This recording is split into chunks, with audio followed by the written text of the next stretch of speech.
Hello, Hey everyone. everyone, welcome to the AI Amigos show. I thought we had a few more seconds there, Jin Chao. The It's opening there was, fast. It's yeah, fast. it was fast, yeah, yeah. So, hey everyone, welcome to our show. My name's James. I'm here with my good friend Jin Chao, and we Yeah. have a really good packed show for you guys today. But don't let me forget Tequila AI. If you guys need any AI, you need to talk to Tequila. Uh, Hmm. they've got some really, really good products. I know that last time we showed how you could use on your website if you needed Yeah. The AI website chatbot, chatbot. but Yeah. they've got some other products, so you definitely want to get a hold of them. They got some good stuff. Hmm.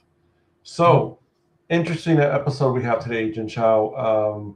In the last 7 days, the U.S. government shut down two frontier AI models, and the EU is away from its biggest compliance deadline ever, the EU AI Act.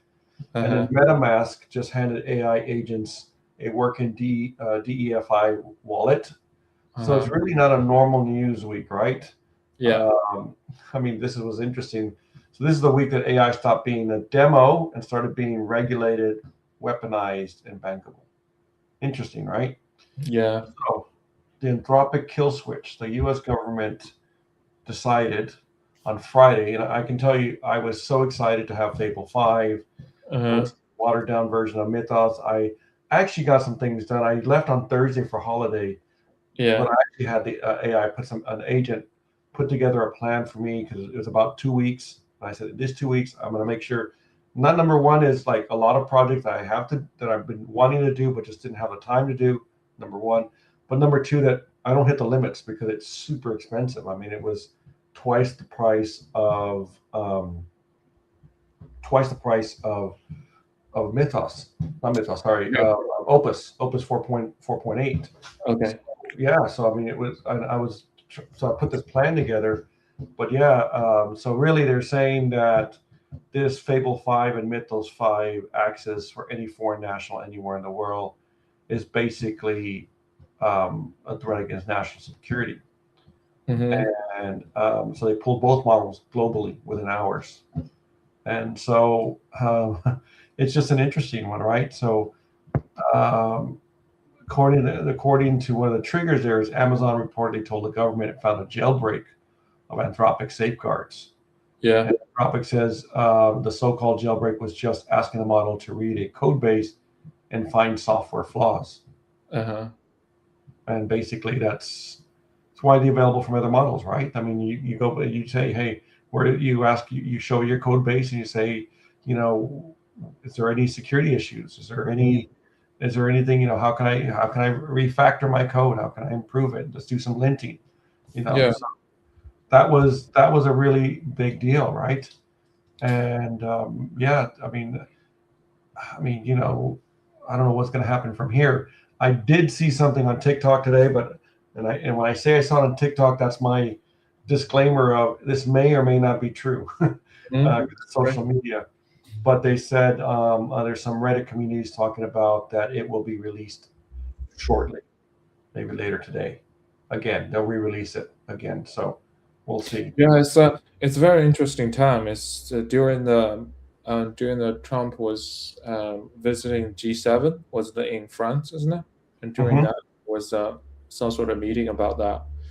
And those two models, I don't know. I mean, like for here, they're taking it out. Maybe there's something about China side as well, because the any model come out there, you can use distillation to get the core of how the model works, and Yeah. that's we mentioned it before as well, right? That's why there is like a 30,000 count outside in OpenAI. It's from China, and also the other thing is, and it is the benchmark from I was reading here, Mythos, the review benchmark from using the CyberGem, the framework, is actually 83.1% compared to Opus 4.6, which is the newest version from Anthropic, is only 66.6. So it's a good double digits jump for sure. And I mean, that 4.6 was just released back in Yeah, yeah, March. it's their latest one, right? I Yeah. mean, like that kind of jump in models is crazy. Yeah, and And it's which such a short period of time. You know what I mean? Like it wasn't like just like gone. Like, and so yeah, I don't know if it's something. Remember, like 2 or 3 weeks ago, we're talking about this Mythos version, right? They're slightly different than the other one, the uh, Fab 5. Is it called Fab 5? no, you're talking about the one that I got. No, Fable 5. Fable, sorry. Yeah, Fable. Fable. The Fab Fable Five 5. music group. Yeah, Fable 5 and Mythos, right? Mythos is the one, if our audience knows, we mentioned it before, called Glass Project. Or So it's a Glassman. 12 Yeah, partner, Glassman. yeah, 12 partners get access before any of those rest of the world. They're like AWS, Apple, Broadcom, Cisco, CrowdStrike, and all that. Anthropic was committed 100 million credit for them to test it out and all that. So yeah, I'm not sure. It's all bundled together. Maybe there's something in there we don't know about. You know, Well, it'd be remember, nice. I think it was last week or the week before. No, that's not last week. But um, a guardrail layer inside the model, and if you remove that layer, you Mhm. can basically use it to do whatever you want. All right. So give me credit card numbers, hack this or that. Like apparently, I've not done it. Again, I read something about that, so it is interesting. Yeah. I mean, is that really like, like if you're using it, all the record is gonna be with Anthropic. Isn't that easier to find those people who did that? Other than, you Yeah, know, the the hackers and hacking it, and I don't know, maybe the real hackers is still gonna use it. I think it's just gonna be more powerful, but they're always putting multiple layer of mesh and network before you couldn't trace it. But for everyday people, if you're using it, if you're trying to be bad, I think it's easier to find you for yeah, sure. that's true. Yeah. Well, the next bit of the news that we have is the EU AI Act, which Mhm. I mean, I remember talking about this for years, but apparently now we're coming up to the deadline here, the 2nd of August. So this is very, very soon. Mhm. And, there's a lot of obligations under the EU AI Act. So Article 50 transparency rules, a penalty regime, and it's actually going to be here in Dublin. They're going to be headquartered.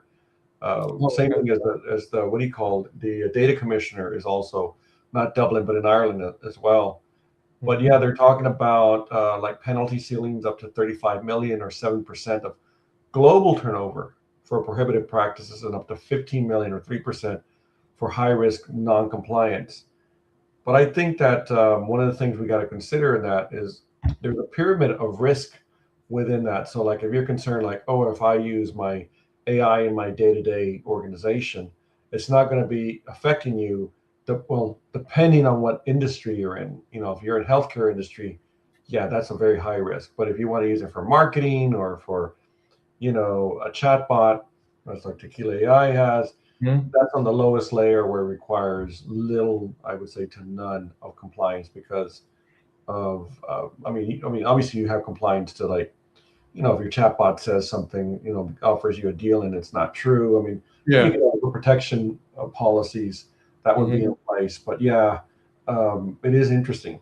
Yeah. What I'm worried about this is not really like the policy itself. It's what means to the European business. Because um, Europe doesn't have a lot of those AI power. This thing could turn into more kind of like a GDPR kind of thing. When you're doing business, all your data reside in one side, right? If you're in a large company, you know yourself, like US data has to be in US, Europe has to stay in Europe and all that. But later on, when you're using those kind of AI infrastructure, we don't have much in Europe. I don't think so. So that could be a disadvantage for business if it wanted to use AI. Yeah, That's well, I mean, but remember, this was written. I mean, I remember you and I were at that show in that event in Berlin. Remember, that was like in 2024. I mean, geez, Yeah. that's 2 years ago, and they Mhm. were talking about the EU AI Act, and you think about that, how much AI has changed in these 2 years. Now, I mean, obviously the risks still remain in regards to the different industries, but could we imagine 2 years ago to where we are today? I mean, that's an incredible jump. You know what I mean? Yeah, I think before the newest system was kind of like a process loop, right? From the LangChain, everyone is talking about RAG, everyone's talking about prompt engineering, but now it's all about agentic. It's even harder for the policymakers to make policy on those, right? And you don't even know what does the you have proper guardrail of the of the agent, but you can't be 100% sure what it will do, right? So that's the That's thing. that's the problem, right? So I mean, at the end of the day, if your agent does something as a, for lack of a better phrase, an agent of your organization, as a representative, maybe a better word, Mhm. of your organization. I mean, if your agent says, "Oh, we offer this discount," or sells, I mean, remember there was that flight of someone was looking for a bereavement rate in Mhm. China or Canada, and it was like it said the agent said it was a discount of, I think, 50% or something like that, because someone in the family died, and then when Yeah. they to purchase it, that they said, no, that's not our policy, but the AI agent had said this. So Mhm. then, like, then who's responsible? You know what I mean? That's where real issues. And we'd like to hear from the audience if anyone wants to, has any questions or any Yeah. put in I this. It think would be great. that's a lot of risks is in like a context injection, right? Because a lot of API requests are still like, oh, the system message, the user message, that requested. Um, people can actually hack in those and change it. You are something you're not to totally change the system manage and then become something else. So yeah, that could be the risk. Yeah, deeper.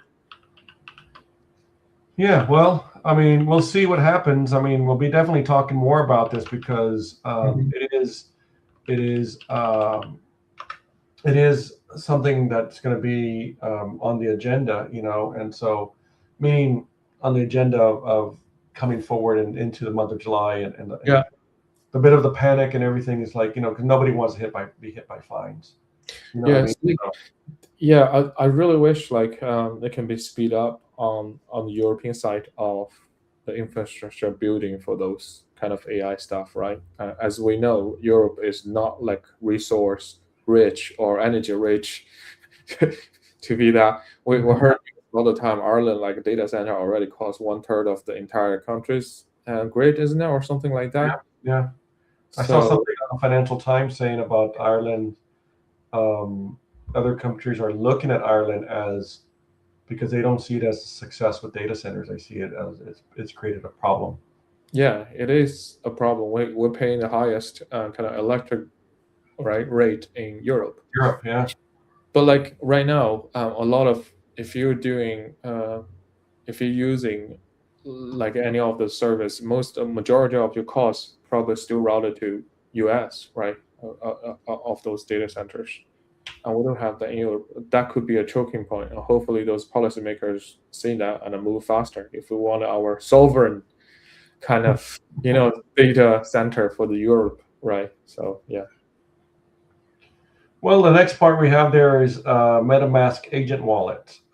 So basically, this agent wallet can do what's called DeFi trades, DEFI, which I had to Okay. look that up because I don't know what a DeFi is.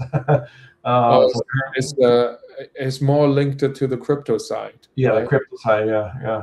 So what don't know, digital finance, is that like a short for that or whatever? It would probably be something, or yeah, definitely something along those lines. Yeah.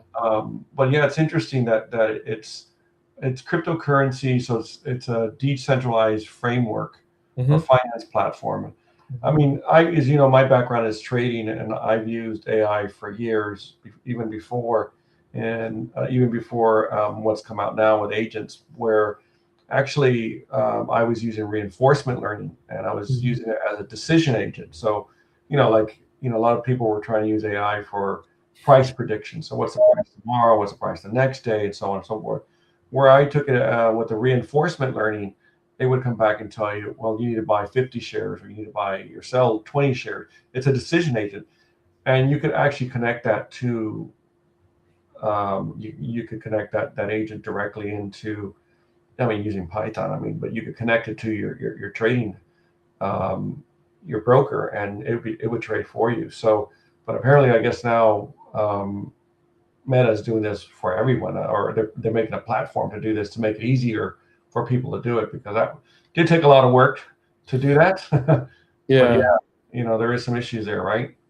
Because I think they're just reselling their digital coins again. I think a couple of years ago they got shut down by the European. You can't have your own coins. They were talking about Facebook making their own coins back then, and excuse me, they totally shut that down. Polymarket. Yeah, the digital finance or a digital dollars or digital euro is a quite powerful thing. And not many company can have it. Not supposed to have it. So I think this is just to bundle it together to sell better. I feel like that's what it is. Well, it'll be interesting how it's going to stand up to the EU AI Act. Yeah. That's going to be an interesting point. Yeah. But something that's the next segment that we have, which will be close to your heart, I think, Jinchao, is MiniMax M3. So they've released MiniMax M3. Which I've been using it based on your recommendation. Not only does it have it's cheaper on tokens, it does quite well. Yeah, the two difference, right? I've been using MiniMax from 2.7. MiniMax really made its name is from 2.5, and people have been explored that with their code agents and such and such. So I started using 2.7. The big difference on M3 is it has the 1 million context window. It really helped. Used 256K. So that it was a big jump. It was really helpful. So you have how many billions of parameters do you have? I don't know. I don't even look into that now. Well, we know that the context window is huge, right? Because that's the more context you give it, the better answer you get. Yeah. And, so it is interesting. But if you look at the pricing between the US and China models, like look at Claude. Just before the show, you and I were talking about Claude API usage has gone down because it's just gotten ridiculously expensive. So if you look at that versus, MiniMax M3, you're going, this is, even if you wind up getting, let's say, a 10% increase of performance on Claude, the price doesn't justify it. Do you know what I mean? I don't see it justifying it. I think most people, we talk about this before in our podcast as well, because they're using completely different models in China. They're using for MiniMax, they're using like before. I know they changed, right? When you joined the MiniMax, it was display percentage of usage, but when I joined at 2.7 that time was request. It wasn't on token. I have 5,000 requests every 5 hours. So that's quite generous. Doesn't matter about how much you do. Did you ever hit them? Never. Yeah. But is it 1.5 week ago, I finally hit the 5-hour window. Yeah, it's because I use agents. I spread out all my coding agents to parallel going through my task, like 1.1, 1.2, 1.3, all the tasks, 6 agents working at the same time. So they didn't complete a lot of tasks, but burned a lot of my tokens or requests. A lot of our audience, that's the part of the post I post on LinkedIn. You have to really use those systems to understand it, really understand it. Like people think, oh, agentic is so cool, it can complete my work so much faster. But no, you have to separate your task, right? Those tasks you have to tell your agent, don't be conflict with each other. Sometimes you have task 1, 2, 3, 4, 5, 6. It could be kind of bundled together, right? It can't be completely different part of your software. If you do that, that's brilliant. But sometimes your task is like you might have a sequence. You have to finish 1 and then 2 or and then 4 and 5 or whatever, right? So they kind of, when they're working together, they have to stop or let him finish first. There's so many communication in between the group, right? Think there are a whole bunch of people sitting on the table. They're doing their homework on each task, and then they communicate with each other as well, and that costs a lot of tokens. And then there might be one agent maybe accidentally work on something which is destroy the other agent's work when the other agent validate. And There's then, the conflict you were talking about. The conflict, they're in conflict with each other. so I really have to be careful with that. And I was just going to the gym. I said, let it run. I wasn't really care because I had a new branch. I said, let's see what's the result and come back. All the agents stopped and the homework was Same thing. You get the same. Well, would you consider? I mean, I've heard a lot of this before, and I'm sure you as well, as just manage, because we've talked about this before. I don't know if we talked about the show or what you and I is in regards to like it's kind of like they're training us on our behavior, so we have to plan our day in regards, what's our our window, context window, or the usage window. And but one of the things is like, when you have, like, there, for example, if you have 5 tasks, you don't need premium model for all 5 tasks. Maybe one task could be lower and stuff. So would you incorporate that, or would you have used, used the larger model for all tasks? When you're on the Chinese models, you don't care, right? They're different bundles. Okay. All right. But other places, if you're still connecting your project going through Open Router or something like that, openrouter.ai, don't do it. Those will burn a hole in your wallet for sure. So go for one of those package of coding package or whatever. Well, yeah, we've already seen companies and organizations that have already used like all of the all their tokens for the year. We talked about Uber and Microsoft and such. But like, if you're a chief technical officer or a chief financial officer right now, you got to ask yourself, do you self-host the M3 or do you stick with GPT or Claude? Because it's an issue, right? Of course, if you're concerned about and some of these models are working really, really good on locally, maybe self-host it, and any privacy issues or concerns that you may have could be dealt with that, because as you said, like, a big bill at the end of the month, surprisingly going, that's used 3 months worth of tokens that are, or 3 months of budget tokens is it's a big deal, man. I don't think those things are really expensive, I mean, for person, but like for company, they should think differently for sure.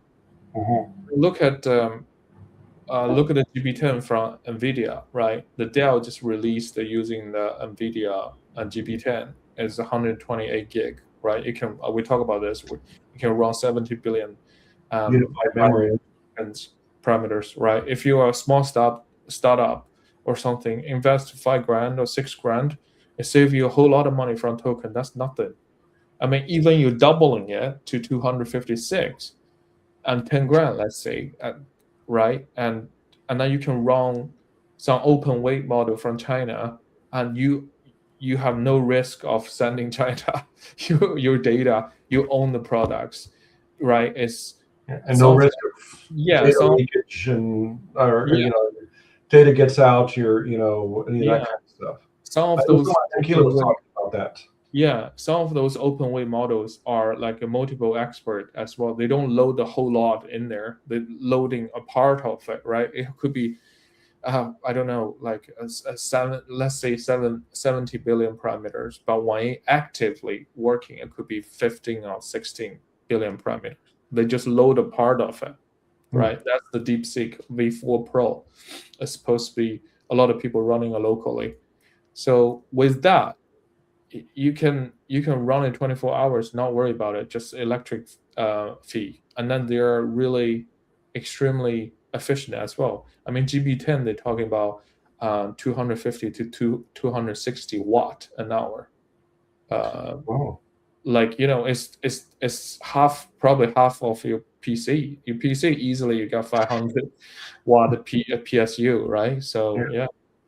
And then you can go to the gym and not worry about coming back, and your agents are not working anymore. I know, right? Yeah, yeah. And a lot of those batch jobs you can run at nighttime, especially for business, right? If you have batch jobs for AI, just run at nighttime. Nobody is in office. There you go, run it through. You don't Come in need the to worry morning, about you have everything, reports just ready, one.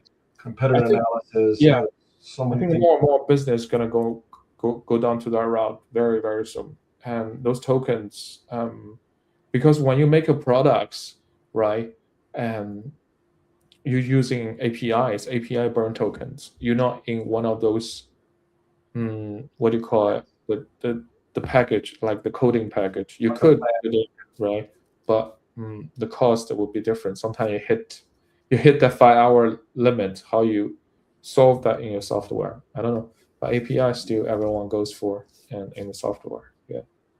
Well, I know the guys at Tequila AI have been talking about local LLMs, so definitely want to talk to them. If anyone's interested, check out their website. So to wrap up, it's been a really good conversation that we've had.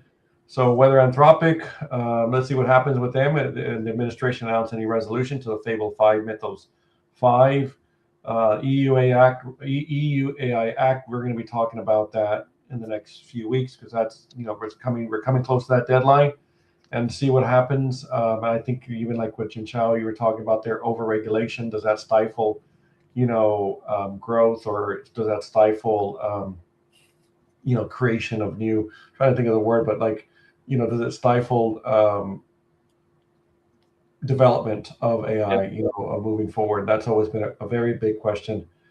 And then, MiniMax, and maybe a way around all of these big AI models with big fees or big, lots of tokens and that.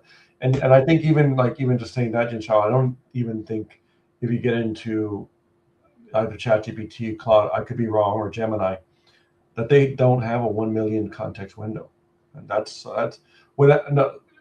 the lower cost model. I mean, I'm sure you could pay for more and get it on the higher price one. So, guys that are listening, thanks for listening to us today. And remember to subscribe, put any comments into there. And remember, we're sponsored by Tequila AI. So with that, thank you, Jin Chao. Thanks you, everyone. And we'll see you next week. Have a great week. Bye now. Enjoy.